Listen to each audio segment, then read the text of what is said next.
Hello, citizens of Ithaca. I am Tristan Kuning, and this is your daily Ithacan news.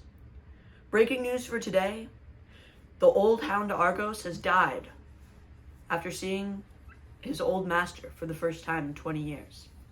Odysseus had just returned from his 20-year journey, and as the mighty warrior approached the palace, which used to be his home, he noticed his old companion Argos laying at the front of the palace on a pile of manure, left to die by the suitors who were occupying the palace, trying to earn his wife's hand in marriage.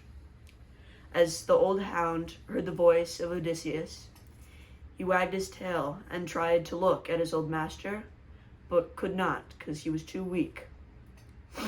Now we go to our reporter who's live on the scene with Odysseus.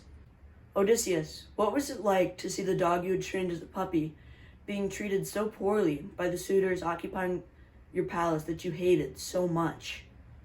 As I approached the palace, I saw my old dog outside on a pile of manure.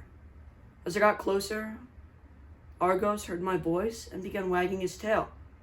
Being unable to look at me, it brought a tear to my eye, seeing my old dog out there like a piece of trash left to die. Why were you at the palace, anyway? Now that question is irrelevant, but if you must know, I'm here because this is my home, and it has been for the past 20 years. There's no other reason why I would be here. It's ridiculous of you to assume that there was. All right then. Back to you at the station, Tristan. Thank you for that interview, Tristan. Now we're going back to the ground with an interview from the swineherd Eumaeus. I've been told you've stayed loyal to Odysseus after all this time he's been away. Is this true? This is in fact true. I would never, in a million years, betray my master. You're a very respectable man, Eumaeus. Would you be all right with me asking you a few more questions? Thank you. I'd be happy to answer whatever questions you might have. How did you know Odysseus' old dog Argos? I didn't know much of the dog. All I knew was that after Odysseus left, that a hunter owned him, but that he is dead in a faraway place now. What do you know about this hunter?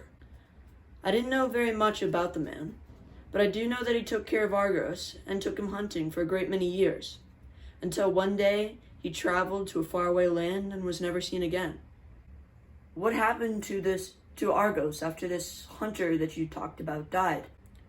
The once mighty dog lived in misery, waiting for his two owners who had left him to return. Any final comments? Not really. It's just a horrible thing to happen to such an honorable dog. He waited 20 years only to die from old age the day his master returned to him. Back to you at the station, Tristan. Thank you for that interview, Tristan. This old dog's story has been truly heartbreaking. He was raised as a puppy by Odysseus just to be abandoned when he left for Troy, then being taken in by a local hunter only to be abandoned again a few years later. But I think the saddest part of this story is how Argos died only a few minutes after seeing Odysseus again for the first time in 20 years. But I do think it is amazing, however, how he managed to live for 20 years. I imagine that for Odysseus, seeing his old dog being treated so poorly by the suitors occupying his home, making a mess of it, would enrage him so much that he might be led to make some rash decisions. Thank you for listening, everyone. I'm Tristan, and this has been your daily Ithacan News.